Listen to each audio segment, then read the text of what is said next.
बिस्मिल्लाहिर्रहमानिर्रहीम। अस्सलाम वालेकुम। दरअसल today our topic is nervous system. Actually human nervous system को आज हमें डिस्कस करना है। अगर हम नर्वस सिस्टम की बात करें तो नर्वस सिस्टम हमारे बॉडी की तमाम एक्टिविटीज़ को कंट्रोल करता है, चाहे वो हमारी को हार्ट बीट हो, यानी कि इंटरनल फंक्शंस हो, चाहे वो एक्सटर्नल फंक्शंस हो। इंटरनल फंक्शंस की अगर हम बात करें, हार्ट बीट हो गया, डाइजेस्टिव सिस्टम हो गया, डाइजेशन का प्रोसेस में लाइक पेरिस्टालसिस वगैरह हो गई। और इसके अलावा अगर हम एक्सटर्नली बात करें तो जो मसल्स के मूवमेंट्स हो रही है, डिस्टेंस ब्लिंकिंग ऑफ आइज हो रही है, मतलब each and everything that perform our body. तो जो भी कुछ हमारी बॉडी परफॉर्म करती हैं वो किसके मदद से करती हैं? नर्वस सिस्टम की। मतलब नर्वस सिस्टम कंट्रोल कर रहा होता है, नर्वस सिस्टम ही मैसेज कन्वे कर रहा होता है। एक्चुअली हम कह सकते हैं कि nervous system is a complex network of nerves and nerve cells. Nerve cells को बोलते हैं न्यूरॉन। ये किस पे कंसिस्ट करता है? ये नर्व्स पे कंसिस्ट करता है, नर्व्स और न्यूरॉन्स पे। न्यूरॉन एक्चुअली डिफरेंस क्या है? Neuron is a structural and functional unit of nervous system. Nervous system को बनाते भी न्यूरॉन्स है और नर्वस सिस्टम के अंदर जितने भी फंक्शन परफॉर्म कर रही होती हैं वो न्यूरॉन ही कर रही होती हैं। जो नर्व्स होती हैं ये क्या करती हैं? ये एज ए कैरियर काम कर रही होती हैं। ये इंफॉर्मेशन को, नर्व इम्पल्स को, मैसेज को एक जगह से दूसरी जगह कन्वे करती हैं। लाइक हमने किसी चीज़ को टच किया है, हमने टच किया तो यहाँ से मैसेज, जो सेंसरी नर्व्स मैसेज लेकर जाएगी। दूसरा ये नर्व्स मैसेज लेके जाएंगी ब्रेन तक और फिर ब्रेन प्रोसेसिंग करेगा। प्रोसेसिंग करके ब्रेन क्या करेगा? फिर नर्व्स के थ्रू ही हमारे फैक्टर्स तक, हमारे बॉडी को उस पार्ट तक मैसेज कन्वे करेगा जिसने रेस्पॉन्स शो करवाना होगा। तो डियर्स आप कह सकते हैं ये नर्व्स है एज ए कैरियर काम कर रही होती है यहाँ पर, और ये न्यूरॉन है वो हमारे नर्वस सिस्टम को बना भी रहे होते हैं और फंक्शंस भी परफॉर्म कर रहे होते हैं।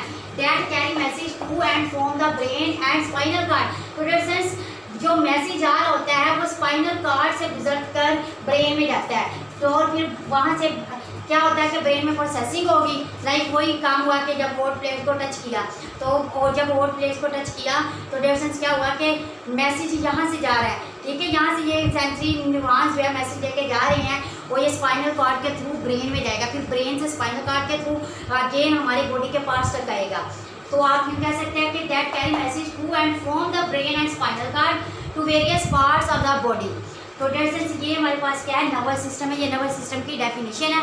अगर हम नर्वस सिस्टम की बात करें तो हमारे पास नर्वस सिस्टम दो तरह के हैं, सेंट्रल नर्वस सिस्टम और पेरिफेरल नर्वस सिस्टम। और एक बार याद रखिएगा जो हमने प्रीवियस लेक्चर में डिस्कस किया है एवोल्यूशन ऑफ नर्वस सिस्टम, उसमें हमने पढ़ा कि टू टाइप्स का नर्वस सिस्टम्स होते हैं। एक होता है सेंट्रलाइज्ड नर्वस सिस्टम और एक होता है diffuse nervous system. Diffuse nervous system था जैसे वो हमने हाइड्रा में देखा था, और जो सेंट्रलाइज्ड नर्वस सिस्टम है वो प्लेटीहेलमिन्थस में देखा था। और आपको ये बताया था कि जो सेंट्रलाइज्ड नर्वस सिस्टम है वो फर्दर डेवलप होता गया है, वो प्लेटीहेलमिन्थस से लेकर कोर्डेट्स तक उसके अंदर अमेंडमेंट्स आती गई हैं। तो जैसे अगर हम ह्यूमन यानी कि कोर्डेट्स के नर्वस सिस्टम की बात करें तो ये भी सेंट्रलाइज्ड नर्वस सिस्टम की ही टाइप है। आगे फर्दर इसके टू टाइप्स है, एक है सेंट्रल नर्वस सिस्टम और एक है पेरिफेरल नर्वस सिस्टम। सेंट्रल मतलब सेंटर में, दरमियान में, पेरिफेरल का मतलब है बाहर की तरफ निकला हुआ, बाहर वाला। तो सेंट्रल नर्वस सिस्टम की अगर हम जैसे बात करें तो ये टू होते हैं, एक ब्रेन होता है और एक स्पाइनल कार्ड होता है। ब्रेन डेट कहाँ पे पाया जाता है? स्कल में पाया जाता है। यहाँ पर ये जो खोपड़ी है स्कल वहाँ पे पाया जाता है, यानी कि ये बोन में पाया जाता है, हड्डी में पाया जाता है। बोन कौन सी? क्रेनियम बोन्स में। तो वो स्कल की बोन्स होती है क्रेनियम, वहाँ पे पाया जाता है ब्रेन, जो इसे प्रोटेक्ट करता है, रिसीव करता है। ब्रेन जो होता है रिसीव करता है सेंसरी इंफॉर्मेशन को और उसको प्रोसेस करता है, प्रोसेस करके बताता है कि कौन सा रिस्पॉन्स शो करना है। लाइक अगर सामने से कोई गाड़ी आ रही है, बहुत तेज़ी से आ रही है, तो किससे ये विद इन अ सेकंड काम होगा कि मैं जल्दी से साइड पे हट जाऊंगी। डियर फ्रेंड्स, जो हमारा नर्वस सिस्टम है एक्चुअली एंडोक्राइन सिस्टम के साथ मिलकर काम करता है, कोऑर्डिनेशन में वर्क करता है। एंडोक्राइन सिस्टम क्या होता है? जो हार्मोन्स की सेक्रेशंस को सिक्रीट करता है और फिर देन रिस्पॉन्स शो करवाता है। वो सेक्रेशन रिलीज करने में काफ़ी टाइम लग जाता है, वो थोड़ा स्लो प्रोसेस है। और अगर देखा जाए नर्वस सिस्टम तो नर्वस सिस्टम जैसे खुद का रिस्पॉन्स शो करवाता है, यानी कि ये फास्ट प्रोसेस है। तो अगर हम नर्वस सिस्टम की यही बात करें, इसमें क्या है? ये सेंसरी इन्फॉर्मेशन को रिसीव कर रहा होता है। लाइक अगर सामने से कोई गाड़ी आ रही है मैं तो मैं जल्दी से पीछे हट जाऊंगी, ये मैं जो जल्दी से पीछे हटी हूँ तो इसमें हुआ क्या? ब्रेन तक मैसेज गया है, ठीक है, हमारे स्पाइनल कार्ड्स के थ्रू होता हुआ। पहले सेंसरी न्यूरॉन्स ने क्या किया कि उसे जो स्टिमुलस आया था, स्टिमुलस को रिसेप्टर्स ने डिटेक्ट किया, फिर सेंसरी न्यूरॉन्स को दिया, तो ये नर्व्स के ज़रिए ये हमारे कहाँ गया, स्पाइनल कॉर्ड में, स्पाइनल कॉर्ड से होता हुआ ब्रेन में जाएगा, ब्रेन जो है प्रोसेसिंग करेगा, प्रोसेसिंग से फिर अगेन उसी रास्ते से स्पाइनल कार्ड से मोटर नर्व से फैक्टर्स यानी कि मसल या ग्लैंड्स को मैसेज मिल जाएगा, जिससे क्या होगा कि हम रिस्पॉन्स शो करेंगे कि हमारी बॉडी जल्दी से साइड पे हो जाएगी। प्रोडक्शन ये क्या रिसीव्स करता है, process sensory information, initiates response, क्या कहता है, रिस्पॉन्स को इनिशिएट्स करवाता है और ये स्टोर्स करता है मेमोरीज को वगैरह को, और इसके अलावा जनरेट करता है थाट इमोशंस, मतलब जितने भी हमें थाट्स आ रही होती हैं, कोई इमोशंस है हमारे अंदर, वो सारे के सारे ब्रेन ही कंट्रोल कर रहा होता है।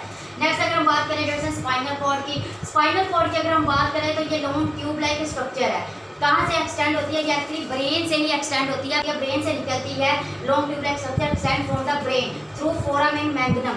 फोरामेन मैग्नम फ्रेंड्स क्या होता है, ब्रेन के अंदर एक ओपनिंग होती है, छोटी सी एक होल होता है, वहाँ से ये लॉन्ग ट्यूब लाइक स्ट्रक्चर निकलती है जिसको स्पाइनल कॉर्ड बोलते हैं। और दरअसल ये कहाँ पर पाया जाता है, ये भी ब्रेन की तरह एक बोन में ही पाया जाता है। कौन सी बोन में, वर्टेब्रल कॉलम की बोन में पाया जाता है, जो इसे प्रोटेक्शन प्रोवाइड करते हैं।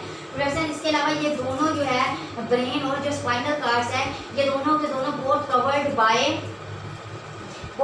बाय मेनिंजेस, ये मेनिंजेस से कवर्ड होती हैं। मेनिंजेस जो क्या है, ये मेम्ब्रेन की प्रोटेक्टिव लेयर्स होती है, प्रोटेक्टिव लेयर्स होती है मेम्ब्रेन की, जो स्पाइनल कॉर्ड और ब्रेन को क्या किए होते हैं, कवर किए होते हैं। और ये 3 होती हैं, 3 टाइप्स की होती है मेनिंजेस। ये जो 3 नंबर ऑफ मेनिंजेस है, ये as a protective layers work करते हैं for brain and spinal cord, इन्होंने कवर किया होता है। डियर स्टूडेंट्स, आप यूँ करें कि एक्स्ट्रा प्रोटेक्शन दे रहे हैं, तो इन्हें स्कल भी दे रही है प्रोटेक्शन, और इसको वर्टेब्रल कॉलम दे रहा है। उसके अलावा इनके ऊपर मेनिंजेस की यानी कि मेम्ब्रेन की लेयर्स होती हैं 3, और वो इनको क्या कर रही होती है, प्रोटेक्शन दे रही होती है। इसके अलावा इसके अंदर जो है, इन मेनिंजेस के अंदर आप कह रहे हैं कि यहाँ पर सेरेब्रल स्पाइनल फ्लूइड होता है। सेरेब्रल स्पाइनल फ्लूइड जो होता है, ये एज ए कुशन वर्क करता है। ऐसी है cerebral spinal fluid as a cushion work करता है अगेंस्ट डोर्स बॉम्ब्स, मतलब कोई झटके वगैरह लगते हैं तो उसके अगेंस्ट वो एज ए कुशन काम कर रहा होता है, जिसके अंदर सेरेब्रल स्पाइनल फ्लूइड होता है। इसके अलावा न्यूरॉन्स को नरिशमेंट भी प्रोवाइड करता है। नेक्स्ट अगर हम बात करें डियर स्टूडेंट्स, हमारे पास है पेरिफेरल नर्वस सिस्टम। पेरिफेरल का मतलब होता है बैरूनी। बैरूनी मतलब ये कंसिस्ट करता है ऑल द नर्व्स, ये तमाम नर्व से करता है। बैरूनी मतलब इसके अलावा होगा, इनके अलावा, तो ये किस पे कर रहा होता है, ये नर्व्स पे सिर्फ कंसिस्ट करता है। साथ जितनी भी नर्व्स है सारी की सारी वो पेरिफेरल नर्वस सिस्टम में आती है। कौन सी नर्व्स, कुछ नर्व्स जो होंगी वो ब्रेन से निकलेंगी और कुछ है स्पाइनल कॉर्ड से निकलेंगी। तो ब्रेन से जो नर्व्स निकलेगी उसे क्रेनियल नर्व्स कहेंगे। क्यों? क्योंकि जो स्कल को प्रोटेक्ट करे, स्कल के अंदर जो ब्रेन पाया जा रहा है, स्कल के किस पार्ट में, किस बोन में पाया जा रहा होता है, वो क्रेनियम में होता है। तो इस वजह से जो ब्रेन से निकलेगी नर्व्स उसको बोलेंगे क्रेनियल नर्व्स, और जो स्पाइनल कॉर्ड से नर्व्स निकलेगी उसको बोलेंगे स्पाइनल नर्व्स। तो ये सारी की सारी नर्व्स पे कंसिस्ट कर रहा होता है पेरिफेरल नर्वस सिस्टम। फ्रेंड्स, इसमें 2 तरह के न्यूरॉन्स पाए जाते हैं। अगर हम ब्रेन और स्पाइनल कॉर्ड की बात करें तो यहाँ पर इंटर न्यूरॉन पाए जा रहे थे, इंटर न्यूरॉन प्रोसेसिंग कर रहे थे। अगर हम बात करें पेरिफेरल नर्वस सिस्टम की तो यहाँ मोटर न्यूरॉन और सेंसरी न्यूरॉन्स पाए जा रहे होते हैं। मोटर सेंसरी न्यूरॉन्स का क्या फंक्शन होता है, सेंसरी न्यूरॉन क्या कहते हैं, रिसेप्टर्स इन्फॉर्मेशन लेकर ब्रेन तक भेजती हैं। ये इनका फंक्शन होता है कि ब्रेन तक इन्होंने भेजनी है इन्फॉर्मेशन को। मोटर न्यूरॉन ने क्या करना है, मोटर न्यूरॉन क्या करेगा, जब ब्रेन प्रोसेसिंग कर देगा तो इसने ब्रेन से इंफॉर्मेशन लेकर बॉडी के डिफरेंट पार्ट तक पहुंचाना है।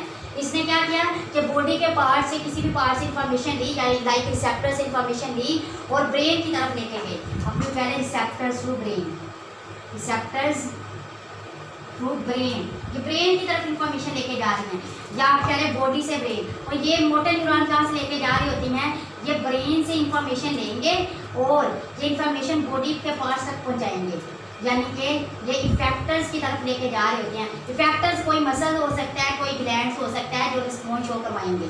तो ये इसका फंक्शन है मोटर न्यूरॉन का। मोटर न्यूरॉन से अगर हम फर्दर बात करें या हम पेरिफेरल नर्वस सिस्टम की बात करें, ये फर्दर 2 सिस्टम्स पे कंसिस्ट करता है। एक है सिमेट्रिक नर्वस सिस्टम जिसको एक्सएनएस से शो किया जा रहा है, और एक ऑटोनोमिक नर्वस सिस्टम जिसको एएनएस से शो किया जाता है।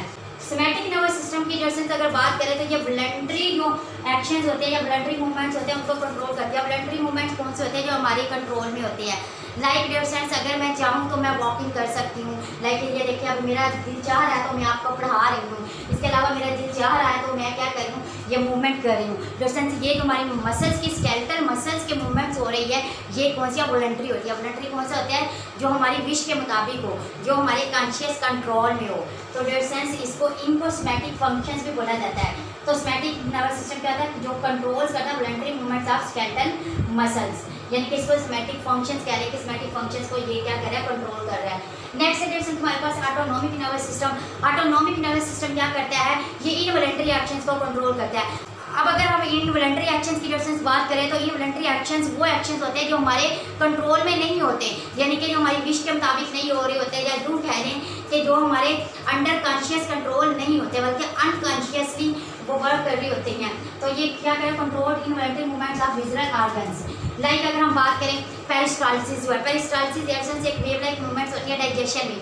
डाइजेशन में क्या होता है, एक चलो हमने अपनी मर्जी के मुताबिक कोई भी फूड है, फूड पार्टिकल अपने मुंह में डाल दिया, जैसे ही वो हमारे एसोफेगस में पहुंचता है तो वो जो एक्शंस होंगे, अब वो जो मूवमेंट्स होगी वो कौन सी हो जाएगी, इनवॉलंटरी हो जाएगी। लाइक वहाँ पर पेरिस्टाल्सिस मूवमेंट होगी, वेव लाइक मूवमेंट्स होगी, जो क्या करेगी, फूड को नेक्स्ट पुश कर रही होती है। एक तो ये, फिर उसके अलावा हार्ट बीट की अगर हम बात करें डियर फ्रेंड्स, वो भी इनवॉलंटरी एक्शन ही है, जो कौन कंट्रोल कर रहा होता है, autonomic nervous system. Autonomic nervous system के फर्दर 2 टाइप्स हैं, एक है सिंपैथेटिक नर्वस सिस्टम और एक है पैरासिम्पैथेटिक नर्वस सिस्टम।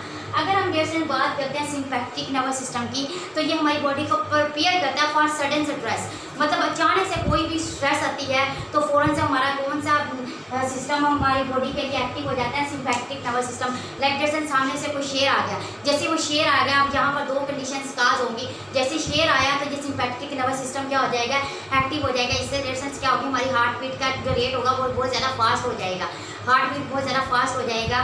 तो रिएक्शंस यहाँ पर कंडीशन जहाँ आप जो कह रहे हैं जो काज हो जाएगी वो फाइट एंड फ्लाइट पे हो जाएगी। मतलब ये कि जहाँ तो हम लड़ेंगे, जहाँ पे वहाँ से डोर लगा लेंगे। अगर फर्ज करें 2 इंसानों की झगड़ा भी हो गया तो हमारा सिंपैथेटिक सिस्टम जो होता है ये एक्शन परफॉर्म कर रहा होता है। इससे क्या होगा कि जहाँ तो हम उसके साथ झगड़ा करेंगे, जहाँ फिर हम वहाँ से डोर लगा लेंगे। तो ये जो स्ट्रेस की कंडीशन पे प्रिपेयर करता है हमें, वो हमारा है sympathetic system.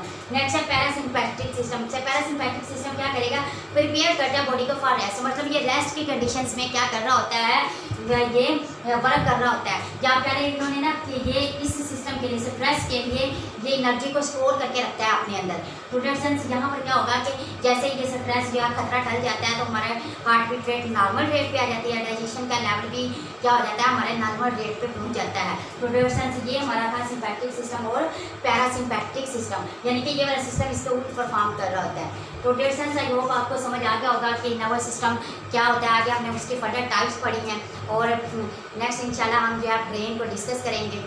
Okay dear friends, आज के लिए इतना ही काफ़ी है and thanks for watching my videos. अल्लाह हाफिज़।